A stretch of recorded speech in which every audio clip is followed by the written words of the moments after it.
My pet mouse saw me eating pickled vegetables today and flew into a rage. He immediately reached into his hole and pulled something out. It was a gold bar, and he told me to go fix my life. I stood there, completely stunned. The gold bar in my hand weighed at least 2 kilograms. But the mouse wasn't done, fearing my fragile body couldn't protect this sudden wealth. He also granted me the long-lost 8th level art of boxing. My name is Lin Feng. I'm an orphan so poor that all I have left is my family registration certificate. I'm also drowning in debt from my family's medical bills. With my parents gone, my only family left was this little guy, this mouse, who always shows up right on time to eat my leftovers. Last night at midnight, I spoke to him with a heavy heart. I told him I was afraid I'd have nothing left to share with him soon. I suggested he find somewhere else to make a living. Then, I heard a solid thud. I moved quickly. I flicked on the light and saw the scrawny mouse standing by the bed. He was staring me right in the eye. In front of him sat something golden and brilliant, shining like a treasure. It was roughly the length of my palm. I rubbed my eyes, unable to believe what I was seeing. I just couldn't wrap my head around it. I slapped myself across the face a couple of times. The scene didn't change, and that's when I knew I wasn't dreaming. The shock was absolute. At a market price of roughly 1,000 euros per unit, 2 kilograms meant exactly 2,000 grams of gold, which meant one thing. This was worth 2 million. I was rich, 2 million in the palm of my hand. I could pay off my 380,000 debt and still have 1,620,000 left over. I'd have a massive savings account I never dared to dream of. I jumped up, overcome with pure excitement. I grabbed my last steamed bun and crumbled it up. I placed the pieces respectfully on the table. This mouse is my benefactor now, and I have to serve him well. The mouse ate his fill, let out a burp, and pointed. He gestured with his paw toward his ragged little nest. I leaned in quickly and said, "Talk to me, brother rat. Tomorrow, I'll make you a brand new nest," I promised, and the mouse nodded. He crawled back into his hole with a grunt, and I started searching the internet. I needed a way to turn this gold bar into cold, hard cash. Banks and jewelry stores demand proof of purchase, but pawn shops don't. This was the perfect way to handle Brother Rat's mysterious gift. So, the very next morning, I grabbed the gold bar and headed straight for the pawn shop. I walked in and asked for a private room to talk business. The appraiser, Sun Min, looked bored until I pulled out the gold bar. But once he put on his gloves and felt the weight, his face changed instantly. This is an ancient gold bar," he stammered. "If it were just a standard bar issued by a bank, or something someone had melted down themselves, the value would be tied strictly to the current market price of gold. It would just be worth its weight in metal. But an ancient gold bar is a completely different story. It isn't just a hunk of precious metal. It's a genuine antique, and its value isn't limited to the gold content. The price doesn't just follow the daily gold charts. It has deep historical value and artistic merit, especially a bar like this. It holds a value that goes far beyond what regular people can imagine." Sun Min repeatedly inspected the familiar markings engraved on the bottom. He looked at the gold bar, then shot a sideways glance at me. He noticed I was sitting in my chair looking a bit nervous. This was clearly an object with a very unique origin, but he didn't care about that, at least not here. In pawn shops like this, we don't ask questions about where things come from. He was about to name a price. Then, Sun Min slowly set the gold bar down. "Sir, the true worth of a piece like this. The value of this gold bar is actually beyond my authority to decide. I need to consult with our director." "Fine then, please hurry up," I replied. Not long after he left to find the director, 2 people walked into the room. In front was a gray-haired old man wearing an incredibly sharp suit. He was followed by a tall young woman, dressed in a professional black skirt suit. She was carrying a tablet and a pair of gloves. From Sun Min's reaction, I realized the old man was the one in charge. The man was Hu Yuan, a veteran appraiser at Yubaoxian. The young woman with him was Swin, the manager. Swin pulled on her gloves and began to prepare the tools. She started examining the gold bar with extreme care. Hu Yuan sat in the chair across from me and offered a polite greeting. He took a sip of the tea that had just been brewed and began to speak slowly. "You seem like a gentleman, sir. May I ask your name?" "My name is Lin Feng," I replied. "Mr. Lin, what is the origin of this gold? Of course, if it's inconvenient to say, don't worry. It's a family heirloom. My grandfather left it behind. I didn't know about it until my parents passed away, and I found it while clearing their things." I spun the lie effortlessly. There was no way I was telling them the truth. "All right, Elder Hu, I'm finished with the inspection," Swin interrupted. "I've checked it thoroughly. It's genuine. I'm not sure how much you're looking to get for this bar, sir," she said, turning to me. "Make me an offer. If the price is right, we have a deal." Swin nodded and looked at the old man. "Elder Hu, what do you think? How does 3 million sound? Based on the current gold price of 1,000 yuan per gram, this 2-kilogram gold bar is worth quite a lot on its own. The gold itself is worth at least 2 million. That includes the collector's premium for an official ancient gold bar. This price is more than fair." The moment I heard that number, my pupils dilated in shock. This gold bar was selling for 1 million more than the base market price. It turned out there was a hidden premium I hadn't accounted for. I pretended to hesitate for a moment to keep my cool. In reality, I had already decided to sell it right then and there.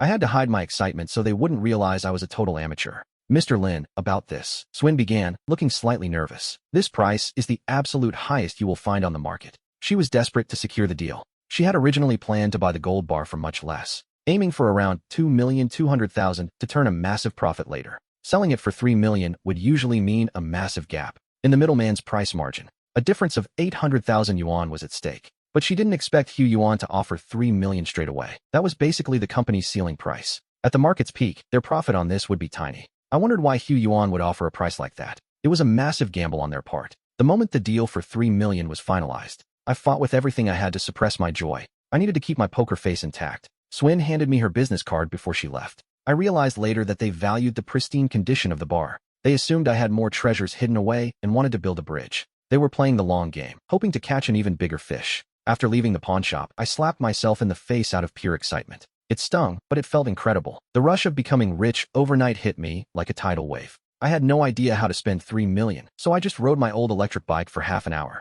I kept riding until the wind finally calmed my nerves. First things first, I paid off the 380,000 yuan debt to the villagers. The second the debt was cleared, I screamed at the top of my lungs. Mom, Dad, we're finally free. We don't owe anyone a single cent anymore. I needed to plan what to do with the rest of the money carefully. But the very first thing on my list was buying a house. I needed a place to call my own. A home that was truly mine.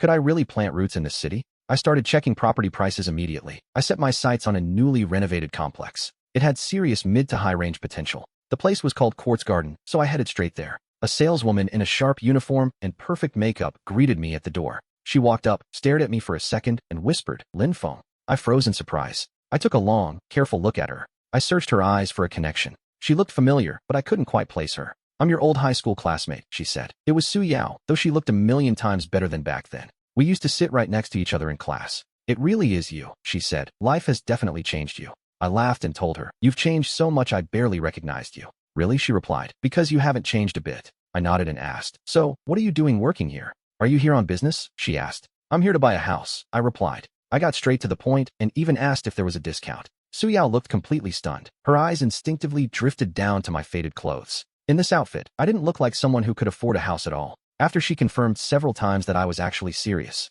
she offered a 5% discount if I could put down a 10% down payment. I picked out a 110 square meter apartment and a small 10 square meter unit. I told her flat out that I'd be paying the full amount. Paying in full? Su Yao's jaw nearly hit the floor. She rushed off to the manager's office to get approval. In the end, she managed to secure a 7% discount for me. The final total came to $1,023,000. After the payment went through, I checked my balance. I still had $997,000 left on the card, more than enough for renovations and my daily living expenses. With all the paperwork finally signed and finished, I hopped back onto my little electric scooter, heading out to grab some dinner. Su Yao frowned at the sight of my scooter, her face twisted in disgust. "You just bought a house in cash," she pointed out. "Why are you still riding this piece of junk?" I just laughed and told her the scooter still works fine. I figured I could get at least another 2 years of use out of it. As we headed to dinner, the air between us felt different. She kept fishing for the secret behind my sudden fortune, her eyes burning with curiosity. She probably thought I had made it big through some incredible effort, or that I had discovered some secret way to print money.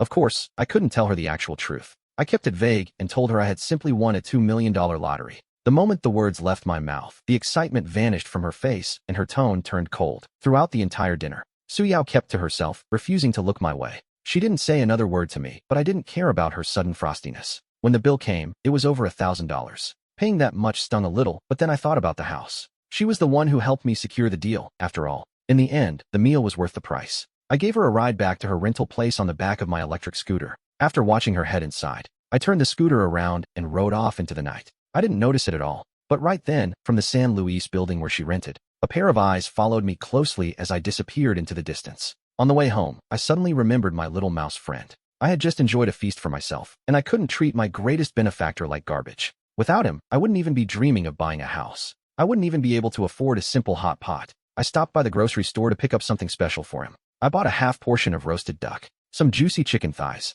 and even a bit of pig's head meat. The moment I got home, I flicked on the lights and called out toward the mouse hole, "Boss Plato, I brought back a massive feast for you." The mouse caught the scent and scurried out of the hole instantly. I set half the roasted duck in the cabinet and seasoned it with a bit of salt. I poured him some water and felt a sense of satisfaction. I laid out the chicken thighs and pig's head meat, telling him, "Here, this is for tomorrow." Right at that moment, my phone buzzed several times in a row. I checked it and saw a new friend request. "Are you Lin Feng?" The message read. "My name is John Man. I'm Su Yao's best friend and confidant. I saw you giving Yao Yao a ride back today, so I asked around about you. I think you're a very hardworking person. The kind of person who deserves respect, and I'd like to be your friend. She sent a photo, and when I opened it, I saw a girl in a long white dress. She was wearing high-heeled sandals, looking pure and absolutely beautiful. Those long, pale, slender legs especially left me feeling a little dazed. Usually, when I'm delivering packages, I only exchange a few professional words. I rarely had any contact with the opposite sex. After hesitating for a moment, I sent a single, simple reply. Hello, John Man. I didn't say anything else after that, but John Man seemed exceptionally enthusiastic. She sent another message immediately. Hey, are you free tomorrow? Do you want to go out and have some fun? I replied, sorry, I don't have much free time. I have to work tomorrow. A few minutes later, her reply popped up again. Then how about after work? If you have some time then, I'll wait for you to finish your shift. I'll treat you to dinner. Let's get to know each other properly. She was actually inviting me to dinner. Without thinking, I sent a response. I couldn't help myself. Sure. Her next message had a bit of a flirtatious tone. It's a date, then. It was getting late. I'm going to sleep now, Brother Lin. Good night. What the hell was that? I had already told her with so much enthusiasm that we should go out together, and she didn't even mention inviting me to dinner. The next morning came very quickly. I woke up early and pulled the ancient boxing book from the shelf, placing it on the table to study it carefully. I've never practiced this in my life. I don't even know what baggy boxing is. All I could do was follow the diagrams in the book and learn every move. I analyzed every single word and phrase of the explanations. Even though I'm a slow learner, I tried to make every movement as precise as possible. I kept them to the highest standard, not daring to be careless for a second. I practiced seriously for nearly 2 hours. My entire body was soaked in sweat, sticky, and uncomfortable. I took a cold shower to wash it off. I changed into clean clothes and headed to work at the courier company. During my lunch break, I took a detour to a Chinese medicine shop. I bought a whole pack of medicinal herbs according to the recipe in the ancient book. I also bought a clay pot before heading home after my shift. I immediately dumped the medicinal herbs into the pot to boil them. It didn't take long. Soon, I had a pot full of dark medicinal liquid. It smelled bitter and sharp. I pinched my nose and forced down half of it. The rest of the liquid went straight into the bathtub. I stripped off my clothes and submerged myself completely. The liquid was lukewarm, but after soaking for half an hour, I felt incredible. Every trace of fatigue vanished, replaced by a wave of comfort radiating through my body. After cleaning up, I stepped out of the house and realized I had a major problem. I rushed back to the courier company to finish my shift. Just as I was clocking out for the night, I got a message. It was Yin Man, demanding that I come pick her up. I hopped on my old electric bike and headed toward her place.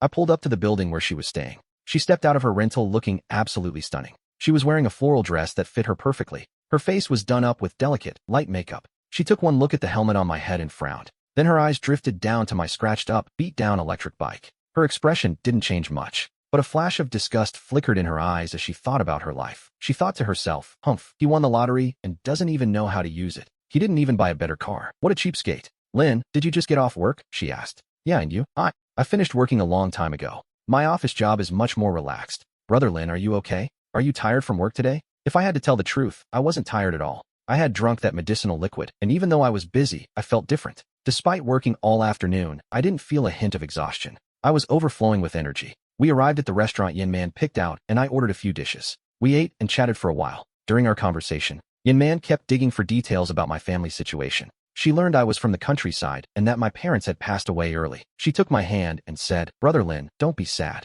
Things will only get better from here. Her sudden comfort caught me off guard. An hour later, as the sky turned dark, I drove Yin Man back to her place. I'm heading out first. Yin Man, be careful on your way in. Goodbye, Brother Lin. Yin Man waved at me, her eyes fixed on my old bike. As I rode away into the distance, Yin Man bit her lip in frustration. She thought, he actually let me pay for dinner. Now I have to invite him to a movie. Lin Feng, you're really playing me. But as soon as she finished that thought, Su Yao's words flashed through her mind again. Her entire expression shifted instantly. The gloom vanished from her face, replaced by a bright, calculated smile. He won the lottery. He sold that house. He probably has 600 or 700 million left. That kind of money was exactly what she needed. It was the startup capital for the beauty salon she craved so much. Thinking about it that way, all her previous hesitation vanished instantly. Her mental gears were turning, calculating every move. Would he invite her to dinner and a movie next? As long as she kept him happy, Lin Feng would be more than willing to pay up. A little effort was a small price to pay for that kind of money. I, of course, had no idea what she was planning. I was in high spirits on the way back, even humming a little tune to myself. As I passed by the grocery store, I picked up some chicken thighs, duck necks, and wings for the rat. I finally made it back home. I tossed the pig's head treat to the rat. Then I showered and collapsed onto my bed. Yin Man sent me another message, and we started chatting. She seemed incredibly enthusiastic tonight. She kept pushing the conversation forward, never letting it die. She even started sharing little details about her daily life with me. The next morning, as I was getting ready to brush my teeth, I suddenly spotted a letter on the floor behind the door. It was obvious that someone had slid it underneath during the night. I stared at it, completely caught by surprise. I don't have many friends in this city. Even the people I do know usually just text me or show up in person. Who would actually go through the trouble of doing this? Sending a physical letter? I walked over cautiously and leaned down. I picked up the envelope and gently tore it open. I pulled out the paper to inspect the contents. In that instant, my expression completely changed. The person who sent this was that kind soul who broke into my house. The one who borrowed my things and left 200 yuan as compensation. And this time, he had sent me even more money. Little brother, I accidentally broke your lock before, and I've felt guilty ever since. I was worried you wouldn't have the cash to fix it and that it would ruin your life. Inside this envelope is 500 yuan. I'm just a poor laborer myself, a simple migrant worker. But this is a little something I've managed to save up lately. Take it and live well. Don't let life get you down. The bad days will pass. It was signed, a passerby. I stood there, completely dazed. Was this guy for real? Looking at the letter, it seemed like he thought I was in a desperate situation. He really misunderstood my life, didn't he? Thinking about this, I didn't even know what to say. I felt a wave of shame, even considering accepting this money. How would I even explain it to a stranger without sounding crazy? If I told him I actually have money now, he probably wouldn't believe me. Maybe I'm overthinking this. I have to find this kind soul and give his money back. But how was I supposed to track him down? I just laughed at the absurdity. Suddenly, I heard a noise. It was my pet mouse, grunting and straining. He was scurrying toward me, mumbling with a thick book in his mouth. I took the book from him, and my eyes nearly popped out of my head. I froze instantly. It was a manual by Song Ci, the legendary forensic scientist of the Song dynasty. The collected cases of injustice rectified. I looked at my pet and whispered, "Thank you, Brother Mouse. Seriously, thank you." I leaned over and gave his little head a gentle pat. I grabbed the duck neck I bought last night and handed it over as a reward. After feeding my little treasure-hunting partner, I picked up the ancient forensic manual he had just brought me. My fingers brushed against the yellowed, ancient pages. I couldn't help but wonder if this book would help me find that kind soul. I opened it and found the pages densely packed with information, including various methods for establishing a business. It also contained the complete logic and reasoning behind Song Ci's legendary cases. From crime scene observation to deducing clues, every detail was meticulous. The more I read, the more fascinated and enlightened I felt. I carefully tucked the manual away alongside my Baji Quan boxing guide. Then, I picked up the manual again and began to practice. On the first day, I stumbled quite a bit. My movements were clumsy, but by the second session, things started to click. I was already skilled, executing every strike with perfect speed and precision during my drills. After several sets of punches, my arms were heavy and I was soaked in sweat. I took a quick shower and changed into clean clothes. I carefully slid the forensic manual into my bag. It was time to head to the courier company for work. After finishing my morning deliveries, I used my break to pull the book out and flip through it a few more times. The logic was brilliant, but around 2 in the afternoon, I was interrupted. My phone suddenly buzzed with an incoming message. It was from Xia Banxin, a client who frequently requested my delivery services. I didn't know what she did for a living at first, until I handled one of her packages. I noticed the packaging was damaged right at the top center. I went back to find her so she could repack it properly. That's when I learned she was an influencer sharing fashion and outfit content online. Since I'm always in charge of deliveries in this specific area, we gradually got to know each other. Banxin is 25 years old this year. She's a few years older than me, but her personality is quite different from what you'd expect. I arrived exactly at the time we had agreed upon. 10 minutes later, I took the elevator up and turned the corner toward her door. Before I could knock, I saw a figure in a hat pressed suspiciously against her keyhole. He was leaning in, his body twitching every now and then as he peeked inside. He clearly had bad intentions. In the past, with my thin build, encountering a man like this would have terrified me. I probably would have just started screaming for help immediately. I would have looked for a stick just to find the courage to get close. But I had been practicing Baji Quan for the last 2 days. Even if my body hadn't undergone a massive physical transformation yet, my courage had surged, and a sense of justice flared up from deep within my heart. I grabbed a mop sitting in a bucket of water nearby. It was just sitting there in the hallway, though I didn't know who it belonged to. I gripped the handle tight and marched straight toward him. I shouted at the man, "Hey, who are you? What do you think you're doing?" The man in the hat stiffened and began to tremble violently. I saw one of his hands moving frantically near his waist. He was trying to pull up his zipper. He suddenly bolted in the opposite direction, but I swung the mop with everything I had. The heavy, wet head of the mop slammed right into his back. The impact sent him crashing face first onto the floor. He let out a pathetic, muffled groan as he hit the ground. He scrambled back up on all fours like a panicked animal. He didn't look back as he went sprinting toward the stairs. He disappeared down the emergency exit, and I decided not to chase him. I just stood there, watching his pathetic figure disappear. He looked absolutely humiliated. If you want to see what happens next, don't forget to like and subscribe to the channel. This is Sister Wang C, and I'll see you in the next one. I finally made it to the apartment door. "I'm here, Sister Wang Xin. Where are they?" "Do I look pretty?" she asked, cutting me off. "Very pretty. Now, where are the things you asked me for? Is that all you have to say? You men are all so fickle. The things are right here." Take them yourself. By the way, I saw a suspicious figure hanging around your door just a moment ago. He was spying on you, but I already chased him off. I don't think he'll be back, but still, be careful lately. Don't open the door for any strangers. Did you really see someone? She asked, her voice trembling. Lately, I felt like I was being watched, but I didn't think someone was actually doing it. All right, I'm heading out then. Take care, Sister Wang Xin. Wait, help me take out the trash and take these 500 yuan. I looked at her, confused, and asked, what are you doing? This isn't a tip, it's for a favor. If I see that man again, I'll call you to scare him off. I'll pay you 500 each time. No, Sister Wang Xin. You work hard for your money. I really can't take this. Wang Xin smiled and brushed a stray lock of hair away from her forehead. Little brother Lin Feng, you're so honest. I haven't spoiled you all these years for nothing. Take at least 100. I'm making you late, and you need to be compensated. You have to accept it. Before leaving, I did one last lap around her place to make sure that Creep wasn't coming back. I didn't notice that Wang Xin was watching me walk away with a smile. This little brother, she whispered to herself. Next time he comes over, I'll give him a hug. I'll find something good to reward him with. The afternoon rolled around. It was just past 5 p.m. when I got another WeChat message. It was from Aunt Qian, a retired teacher who lives alone and is incredibly picky. She has zero patience. She complains at the slightest provocation. I didn't have a choice. I had to move. I rushed over to her house as fast as I could. When I arrived, I saw the front door was wide open. She was lying face down on the floor. My heart skipped a beat at the sight of her on the ground. I called out her name, but she didn't answer. I reached down to check her pulse. She wasn't breathing anymore. I immediately dialed the police. While waiting for them to arrive, I remembered those crime documentaries I'd seen. I knew I couldn't leave fingerprints, so I covered my hands with plastic bags. Her body was still warm. She had died recently. Right by her feet, I noticed a small, oily puddle of water. The air smelled sweet, but her head had been struck several times from behind. She was bleeding out. It was a lot of blood, but something felt off about the scene. Nothing fit together, and Aunt Qian was usually a difficult woman to catch off guard. The floor was clean, but the position of her hand caught my eye. Her posture as she fell didn't look like a natural collapse. It didn't match what you'd expect from a sudden attack from behind. As I stood there reflecting, a sudden chill ran down my spine. A cold, biting sensation. I started getting nervous because I realized something terrifying. I looked around for an answer, but the house remained silent. But I knew for a fact that the killer was still here. Someone was definitely watching me from the shadows. I took a deep breath and remembered who lived across the hall.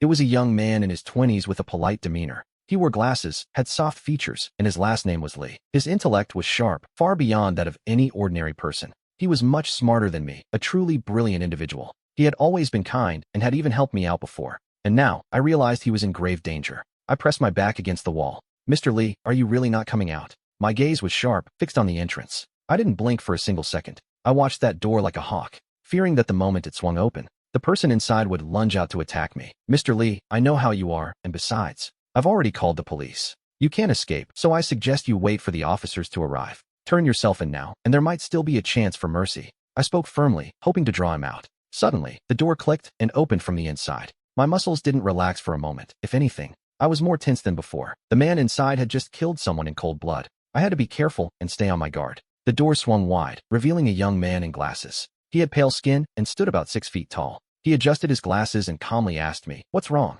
He looked harmless, almost sweet, behind those glasses. He seemed refined, like a scholar, with his hands completely empty. He wasn't carrying a knife. He looked like an ordinary man. "Mr. Li, you know what I'm talking about. Are you saying I killed her?" Mr. Li asked me calmly, but I just smiled back. I had already figured it out through my deduction. I knew for a fact that my theory was completely correct. He was the one, the killer. The man who murdered the former nanny was standing right here. Facing Mr. Li made me feel a mix of terror and pure adrenaline. You guessed. Mr. Li looked at me intently. His face shifted, revealing a flicker of genuine shock. At that exact moment, the heavy silence was shattered. The elevator chimed, and the doors slid open on our floor. A swarm of police officers came rushing out toward us. They found the middle-aged woman lying on the floor and surrounded her. A young officer in the lead knelt down to check her pulse. He flashed his ID and looked at me with a serious expression. "I'm Captain Lan Zhao's son from the commission. Which one of you two called the police?" I raised my hand and looked at the officer. "I'm the one who called the police." "I'm a witness," I added, as Captain Lan Zhao's son nodded. The captain turned his gaze toward the man standing next to me.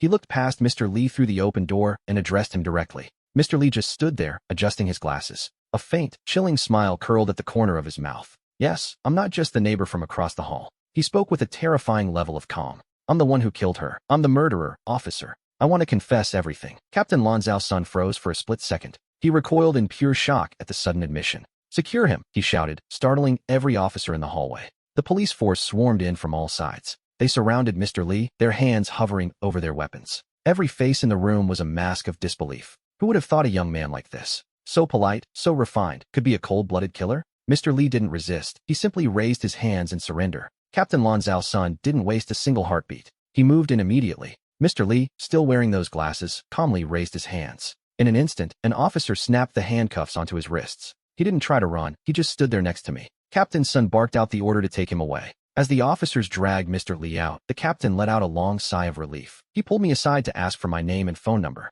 He wanted to know my profession and if I actually saw Mr. Li kill her. I told him the truth. I hadn't actually witnessed the murder itself. Once he realized I wasn't an eyewitness to the strike, he patted my shoulder. "All right, Lin Feng," he said, looking me over. "If I have any more questions, I'll give you a call. But for now, you're free to go. Just be ready to come down to the station for a formal statement later." Captain Sun finished his questioning. I nodded firmly and said, "That's fine, officer. I'll definitely cooperate with the investigation." The captain waved his hand, signaling that I could leave. As I walked away, I felt the eyes of a young female officer following me out. She arrived late, just as the teams were packing up. "Where is the victim?" she asked. "There's something that needs to be investigated immediately." She was panting, but Captain Sun just kept a serious face and said, Lin, you're too late." "I'm sorry, Captain. I'll definitely step up my training and push myself harder. I'll strive to get my physical fitness where it needs to be," Lin added quickly. "That's fine," the captain replied. "But right now, I don't need you to investigate anything. I've already had someone else handle it. Come back to the station with me now. You can help interrogate the killer who just confessed to the crime."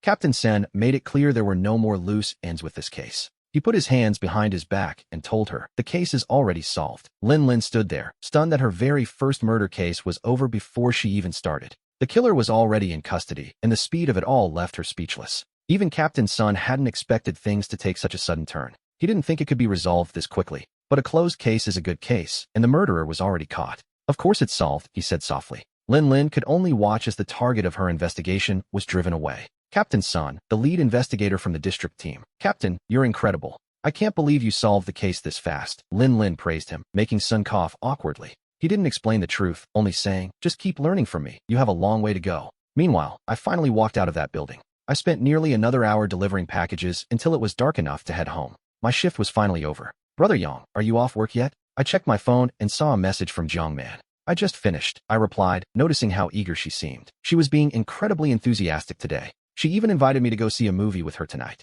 I rubbed my chin, thinking about how persistent she was being. It felt like she was trying way too hard after that accident. I didn't actually think she was falling for me. I mean, I'm realistic about these things. I have enough self-awareness to know I'm not some world-class heartthrob. Besides, we had only actually met each other face to face. Exactly one time. How could she possibly fall for a guy like me? It just didn't make sense. If she isn't in love with me, why is she being so nice? Does she actually like me? Am I really that charming? I can understand her inviting me to dinner, since I enjoy a good meal. But now she was inviting herself to the movies with me. Even last night, before we even finished eating, she was already pushing for a movie date. If it hadn't been for the time, I felt it was getting too late and I needed to leave. I had to get back home to feed my little mouse friend. Otherwise, I probably would have turned Jiang Man down right then. I would have ended up at the theater with her last night. Am I overthinking this? I decided to check the messages again. I scrolled through our chat history. The more I read, the more I sensed a subtle phoniness in her words. It made me put my guard up immediately. I'm just a poor delivery guy in her eyes. What could she possibly want from me? I smiled, my eyes narrowing with suspicion.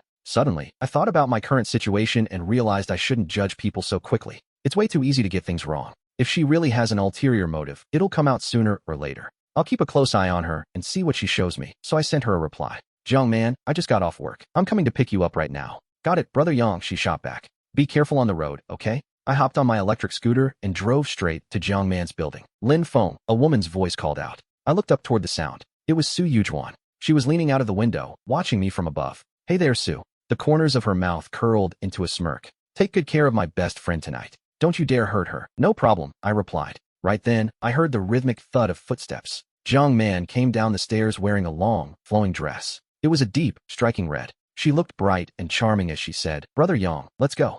Who are you talking to? I asked, glancing up at Su Yujuan. Just your best friend, I added with a shrug. Jiang Man shot a sidelong glance at Su Yujuan up in the window. She made a face at her and turned back to me. Let's go, she said. Don't pay any attention to her. She hopped onto the back of my scooter and wrapped her arms around my waist. Meanwhile, at the station, Xiao Chun and Ling Ling stood before a transparent glass pane. They were staring intently into the interrogation room. Inside that room, two young officers were facing a man. The officers sat rigid and focused. Across from them sat a young man in handcuffs. He wore glasses and looked neat, almost polite. This was Mr. Li, the man who confessed to murdering the previous nanny. He had been injured during the struggle while being brought into the station. Are you going to talk or not? An officer barked, slamming his fist on the table. Mr. Lee just lowered his head, his gaze drifting away. He stared at his cuffed hands, lost in thoughts no one could read. No matter what the people in front of him said, he remained a statue.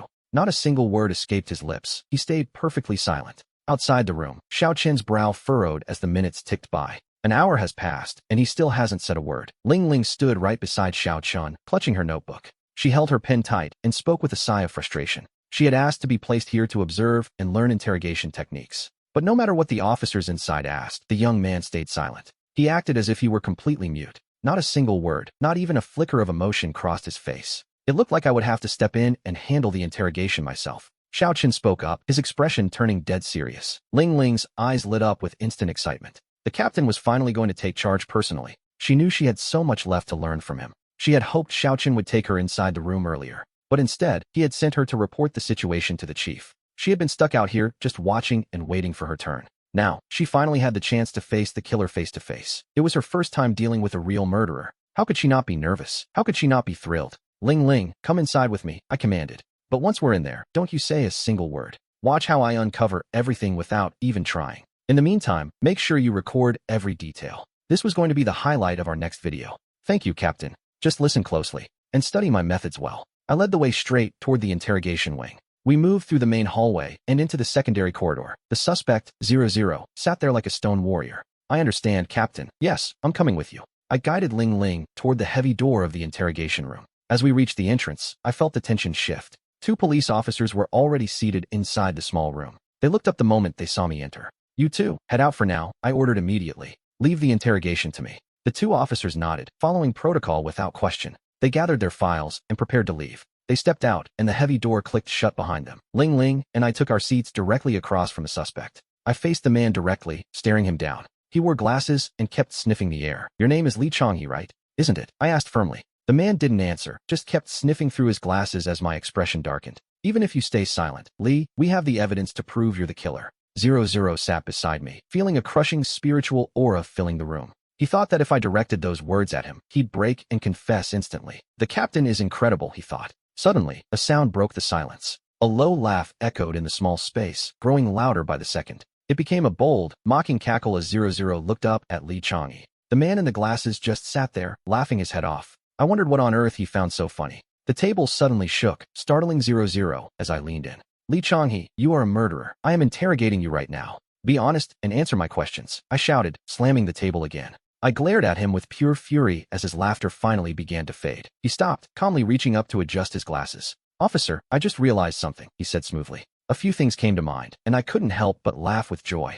I stared Li Changhe down and asked, what exactly did you realize? Have you finally thought this through? I waited for him to confess, but his eyes just flickered with hesitation. He claimed he guessed it, but he clearly hadn't. I watched him staring at the corpse for a long time. He must have uncovered my conspiracy and realized I was the killer. It's a shame that at first, since it was my first time, I didn't feel right. The first time I killed someone, I was far too nervous. I was shaking so much I couldn't react, but looking at him now, the nerves returned. I thought about the plan Li Changhe had been crafting. He had been considering every detail for a very long time. And after running several experiments, I truly believed that my plan was flawless before I committed the murder. How could he just guess at random that I was the one? The killer, he said slowly, pointing a single finger at me. His voice was dripping with resentment. I took a deep breath and said, Li Changhe, I am asking you to confess to me. Tell me how you killed that person and stop talking to me like a madman. I was tired of his riddles, but Li Changhe, he just tilted his head. He reached up and touched the corner of his mouth. He smirked and said, Officer, didn't you say just a moment ago that there was already evidence?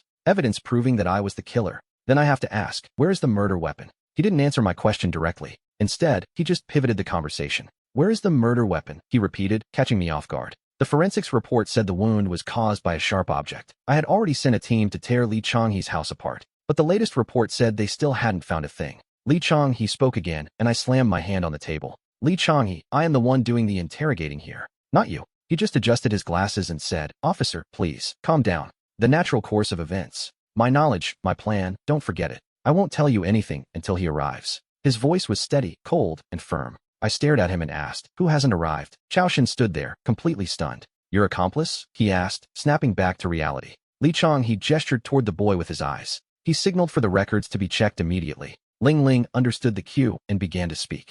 As I started writing, Li Changhe's eyes lit up with a strange intensity. Officer, you still haven't found the murder weapon, have you? You haven't found a single thing. I looked at him, my pen hovering over the paper. I acted alone, he declared suddenly. The murder, I was the one who committed it. But the person I want to see, you have to bring him to me. He was referring to Lin Feng from Song Weidi. He was the one who saw right through my mind. He found me out, he saw the entire plan. He was the one who pointed me out as the killer. He's the reason I left my house to come here and confess. I want to see him, face to face. I need to know how he uncovered my perfect plan. How did he know it was me? I'm the killer, otherwise, I'll never rest in peace, even in death. Li Chong, he spoke with chilling seriousness. He was talking about me, Lin Feng, the courier. He was desperate to see me right then and there. You're saying he's the one who made you come forward? Chao Shen asked, his voice dripping with disbelief. The captain stood there, his mind racing to process the revelation. Was I really the one who had cornered this killer? Li Chong, he reached up and adjusted his glasses. He settled them slowly on the bridge of his nose. Yes, he whispered, it was him. I have to know, where did he find those clues?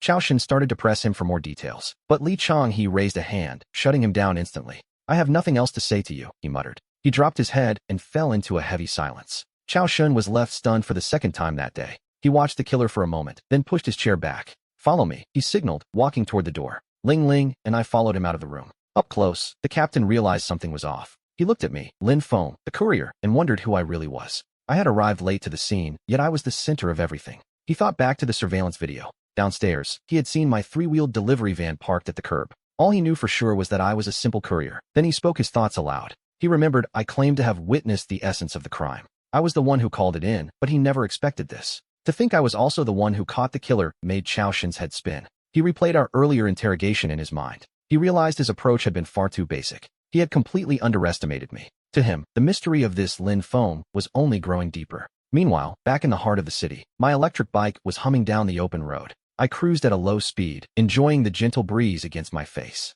The wind rushed past my ears as I drove. It caught the hem of He Yanman's striking long red dress. The fabric fluttered behind us like a wave in the ocean. Everywhere she went, she had a way of turning every single head. The people on the sidewalk stopped in their tracks. They watched as she tenderly hugged a guy wearing a helmet on a beat-up electric bike. One by one, they stared in disbelief. They couldn't help but wonder, what does he have that I don't? I pulled up to the cinema entrance and killed the engine. Brother Feng, we can go eat at a hotel after the movie, He Yanman said softly as we got off. She rubbed my arm and spoke with a gentle smile. She was trying to make things easy for me. Just come with me for a bit. It's my treat, so don't worry about the cost. She kept insisting. Yanman, I interrupted. I smiled and shook my head. That's not necessary. You've already invited me to the film. And inviting me at all is already a lot. I can't let you spend any more. This time, dinner is on me. Yanman took my hand, her eyes turning slightly red with emotion. Brother Feng, do you hate me? She asked. No, I replied. Then why won't you let me do this? If you don't hate me, why won't you let me treat you to dinner? She was desperate to pay for the meal. She spoke in a low, trembling voice as I stood there.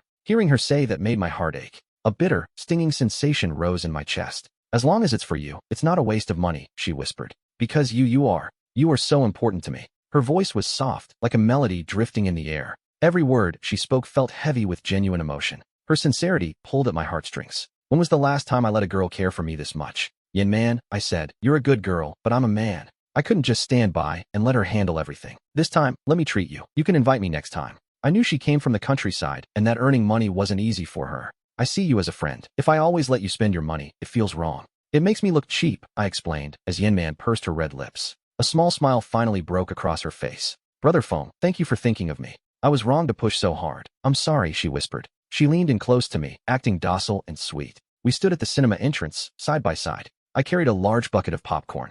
Yanman held 2 cups of milk tea and scanned our tickets. Together, we walked into the darkened theater. We were there to see a movie. It was a horror film, and our seats were tucked away in a far corner. The lighting back there was dim, and nobody was paying us any attention. As soon as we sat down, the screen flickered to life and the movie began. A horror movie couldn't scare me. I've seen how brutal life can be. I had already studied the grim details in Jean Yuan's forensic manual. Besides, my daily life had become a series of life and death encounters. I had seen things and touched things most people couldn't imagine. I had handled actual corpses, not just special effects. I watched the terrifying scenes on screen with total indifference. To me, it was as peaceful and harmless as watching a cartoon. Yanman was anything but calm, too terrified to even speak. She clung to me, burying her head deep into my arms. Her entire body was trembling, as if she were in total shock. I patted her head and whispered, "Don't be afraid, I'm right here." I comforted her softly, and Yanman nodded against me. "Brother Feng, I'm so glad you're here," she whispered in the dim light. She looked at me with shining eyes, full of pure adoration.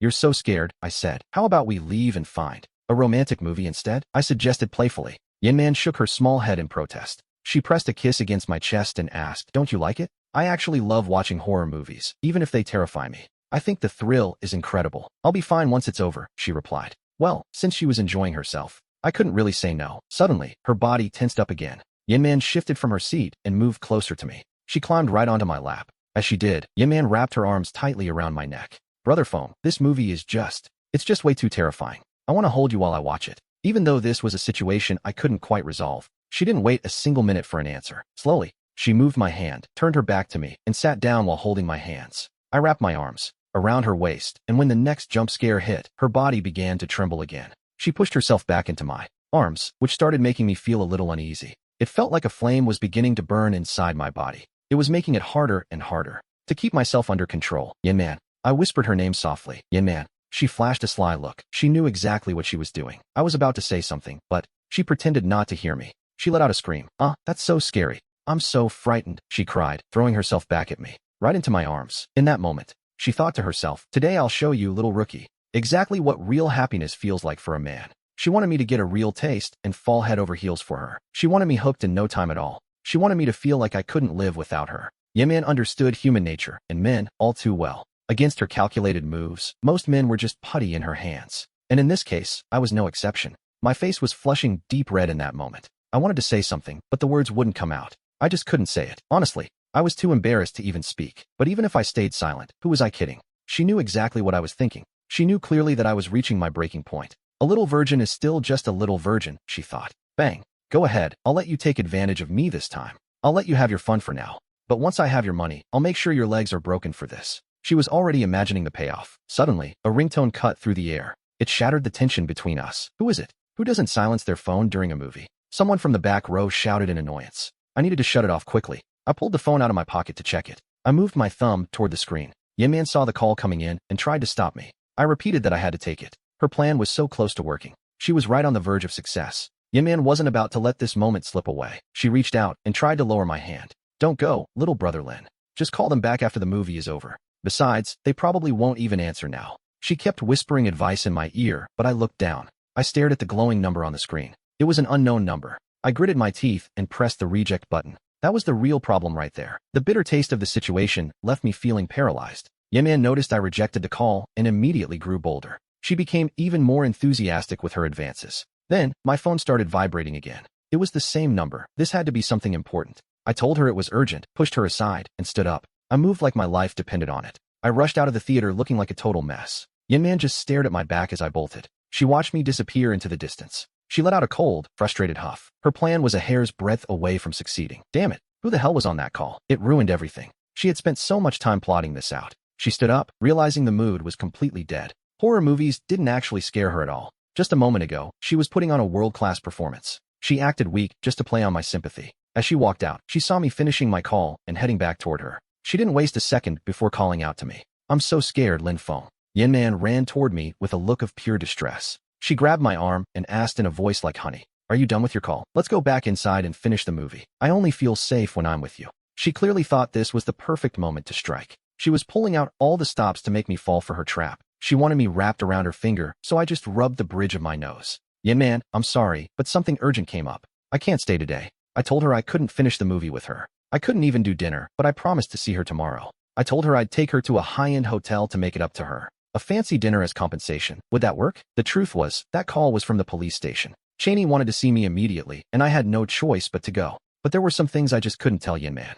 "Is there really something more important than me?" she asked, sounding reluctant. Her eyes instantly welled up with tears. She looked absolutely pitiful, playing her role to perfection. This was the legendary Yin Man, the master manipulator, the woman who thought she could dictate the lives of others. I really had to leave, but I could see she was still acting terrified from the movie. She was putting on quite the show. There was nothing else I could do. I didn't mention the corpse I'd seen earlier today because I didn't want to scare her further. But as Yin Man heard my excuses, a hidden smirk flashed in her eyes. She wondered what could possibly be more important than staying by her side. She was a puppeteer, and she thought she'd pulled the right strings. She convinced herself she understood exactly what was happening. Inside, she was gloating. It looks like my plan worked perfectly. She thought I was so overwhelmed by her that I'd made a fool of myself. She assumed I was rushing home just to change my clothes after being so excited. She figured it was better to let me go for now. Otherwise, I'd be stuck to her like glue all night. Besides, in her mind, the trap was already set and the bait was taken. She believed that by tomorrow, I'd be craving more of her. She thought I'd be desperate to repeat the experience, but she was dead wrong.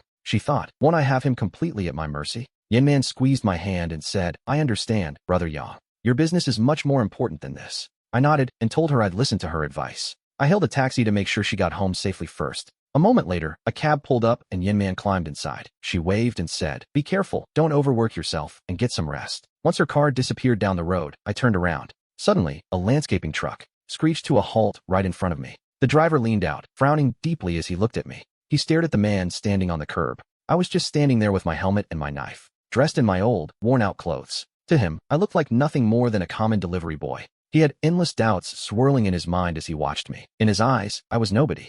I looked like a malnourished salesman with a face burnt dark by years of delivering packages under the sun. If Ling Ling didn't know I was a courier, she wouldn't have looked twice. Most people would probably take me for a common construction worker, or maybe even less. There was nothing special about me to a girl like Ling Ling Arbun. Right at that moment, sitting in the front passenger seat, I saw him. It was Go-To. Xiao Sun was there too. He was impatiently tapping on the car door. I walked up to the vehicle and pulled the door open. I slid into the back seat and made myself comfortable. I pulled the door shut with a heavy thud.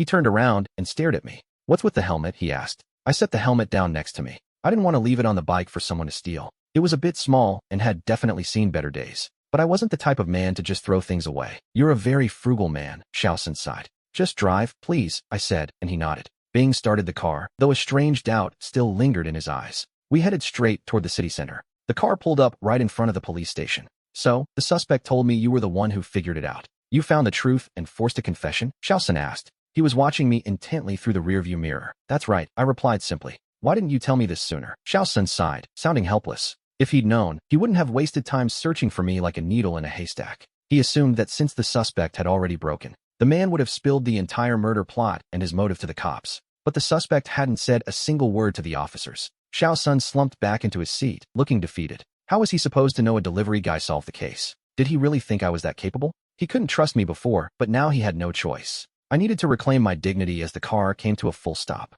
Xiao Sun, Ling Ling, and I all stepped out of the vehicle. Follow me, Xiao Sun said, leading us deep into the station. Every officer we passed saluted Xiao Sun respectfully, but they all stared at me, wondering who this stranger was. This is Lin Feng, the delivery guy who cracked the murder case. Xiao Sun announced to the room, catching everyone by surprise. It has to be him, one officer whispered to another. Why else would the captain bring him all the way back here? Another officer looked at me with doubt and muttered, he doesn't look that sharp. Did he really solve the whole thing? Xiao Sun snapped, his voice booming as he scolded them. Do you all love gossiping behind people's backs that much? Get to work. The murmurs vanished instantly as we walked toward the interrogation room. Xiao Sun stopped right in front of the one-way observation glass. He's in there, he said, pointing to the suspect. I looked through the glass and saw the man sitting alone. I stood beside Xiao Sun and gave a short nod. I see him. What do you need me to do? I asked as Xiao Sun turned to me. He looked me in the eye and asked, do you know how to interrogate? He wanted to see if I actually had the skills for this. I shook my head, but that was only half the truth. On the way to Siyuan, I had already studied various interrogation methods. I had even memorized the specific techniques Xiao Sun used himself. I had every detail about those criminals logged in my mind. But interrogating a suspect is a different beast entirely. It requires real-world study and years of practical experience. At most, I had only learned the theory behind it. I had never actually put those methods to the test. Not even once. I wasn't about to confidently claim I was an expert. Then just go in there and talk to him, Xiao Sun said. Say whatever you want to say to him, and listen to whatever he has to say back. Xiao Sun gave me one last piece of advice before I went in. I was just a delivery guy, not a police officer. Since I wasn't a cop, the suspect wouldn't feel forced to cooperate. Trying to force a confession out of him wouldn't be realistic anyway. Fine, I agreed, stepping toward the door. Go in with Lin Feng, Xiao Sun ordered another officer. Help him take the official notes. Yes, Captain, the officer replied, looking at me with curiosity. I could feel the tension rising in my chest. I wanted to see what this seemingly mediocre man was hiding. I wanted to know how these seemingly mediocre people could do such things. I wanted to understand how I had actually managed to solve the case and identify the killer. I needed to know the truth for myself. What exactly was Li Qing planning? Mr. Lin, please follow me, the officer said. Officer Lin spoke to me briefly and professionally. She guided me straight toward the interrogation room. The room felt heavy, like the air on Qiandai Avenue. The moment I stepped inside, the atmosphere shifted. Li Qing's apathetic gaze suddenly vanished. He lifted his head, adjusted his glasses, and flashed a smile. You've come, he said, his eyes locked onto mine. He ignored everyone else in the room, including the attractive Officer Lin. He looked right through her, as if she didn't exist. I stood my ground and exchanged a cold look with Li Qing. Why did you want to see me? I asked him directly. The corners of his lips curled up into a sickening, twisted smile. I want you to tell me something, he whispered. I want to know how you solved my puzzle. How did you figure out my plan and know it was me? I looked at the killer and knew I couldn't just say I guessed it. That would be impossible for him to believe. His plan wasn't something that could be solved so easily. Tell me what you did to the body back then, he demanded. I saw everything clearly in my mind. You must have uncovered every single detail about that man.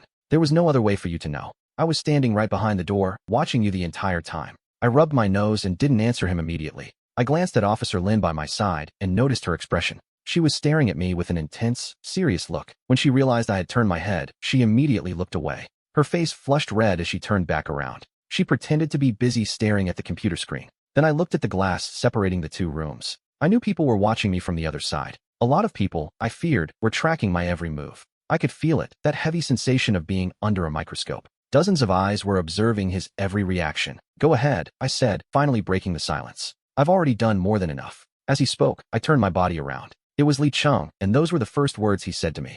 The first thing I saw was the former nanny lying flat on the floor. She had a massive blunt force wound on the back of her head. I stared at the injury, analyzing the impact site. That wound wasn't caused by a single strike. It took more than one blow to do that kind of damage. I deduced right then that the former nanny had been targeted. This was a murder, not a suicide or some tragic accident. Then, Li Cheng simply looked at me and asked his question. At the beginning, I didn't suspect you at all, I admitted. But that changed when I stood by the parent's side. Right at the nanny's feet, I discovered a small, shimmering puddle. It had an oily sheen, so I knelt down to catch the scent. It was a mix of vegetable soup and a few stray drops of water. When I leaned in closer, a slight sense of desperation washed over me. I touched the liquid with my hand. It was ice cold. In that moment, I asked myself, why is there vegetable soup right here? Why here, in the middle of the city? In this sweltering heat, it was still giving off a faint glisten. The air felt cold around it. I thought about it for a second. If this soup was fresh, what did that mean? It had been taken out of a refrigerator. And not that long ago, either. Then I looked at the stray drops of water. When you wash vegetables and add a bit of salt, the water droplets stay icy cold for a while. I checked the former nanny's hands. They were empty, and there wasn't a single drop of water on them. Besides, the refrigerator in this house wasn't even open, and the front door opens outward. This proves the former nanny had only just arrived home. Therefore, I deduced that the mess on the floor wasn't an accident. That vegetable soup on the ground, it didn't come from this house. It didn't belong to the former nanny at all, since it didn't come from her kitchen, and she lost her life right where it spilled. There's only one possibility. It came from your house. I said it clearly, right to his face. After all, only people living right next door could manage this. Only a neighbor could take vegetable soup out of a fridge and have the droplets still feel that icy cold when they hit the floor. Li Chun let out a slow, mocking clap. Your deduction is impressive, but maybe someone just took soup from my place, he said. Maybe it dripped while they were leaving, or maybe they were carrying meat, vegetables fresh from the kitchen, or maybe it was the nanny's own fridge after all. You have no real reason to suspect me, do you? To pin this exactly on me? My expression remained calm as I replied, yes, that's certainly possible. But then, something caught my eye.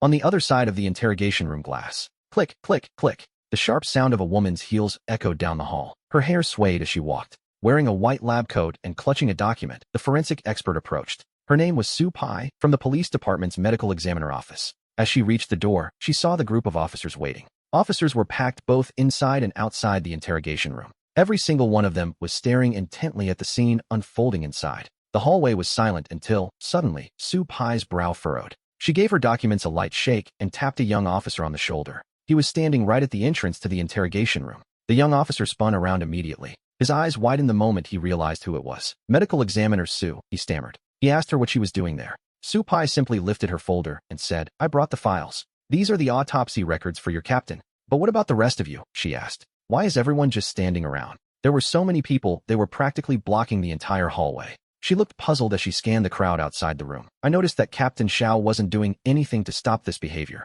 Sue Pai knew the captain well. The man had an explosive temper. There was no way he would normally tolerate a group of his officers just slacking off and refusing to work. Not during shift hours, unless the situation was absolutely critical. Something major had to be happening inside. Whatever was going on in that room had everyone's undivided attention. Sue Pai ignored the officers crowded in the hallway and focused on the door. They surrounded her, whispering, Dr. Sue, you don't know? Sue Pai's expression darkened instantly. If I knew, would I be asking you? She snapped at the young officer. He gave a clumsy, nervous smile and muttered, I'm sorry. He knew she stayed buried in her lab, so it made sense she was out of the loop.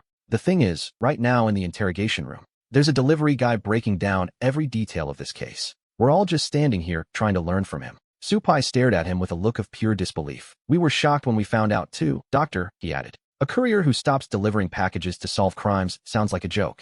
But from what I've heard so far, he's proving you can't judge a book by its cover. This kid actually has something. He's already deduced the core of the mystery. He explained exactly why he started suspecting the neighbor across the way. He even figured out the nanny's role, and he's about to keep going. Do you want to go inside and listen, Dr. Su? The young officer looked at her, waiting for her reaction. Supai gave a light snort and said, I don't have the time. I just want to go in and hand over the report. I need to give the autopsy results to the captain, she added coldly. The young officer immediately scrambled to step aside. He knew this forensic doctor wasn't someone you wanted to mess with. As she moved toward the room where the investigation was unfolding, every police officer in her path stood at attention. They parted like the Red Sea, clearing a path for her. Supai marched straight to Captain Zhao's side. But strangely, she didn't say a single word to him. She didn't hand over the autopsy report. She just stood there next to him. She stared into the interrogation room, watching me through the glass in total silence. I thought she said she wasn't going to listen. The young officer was stunned when he saw Dr. Su's reaction. He shook his head helplessly, thinking about how women work. They always say one thing while their heart is set on another.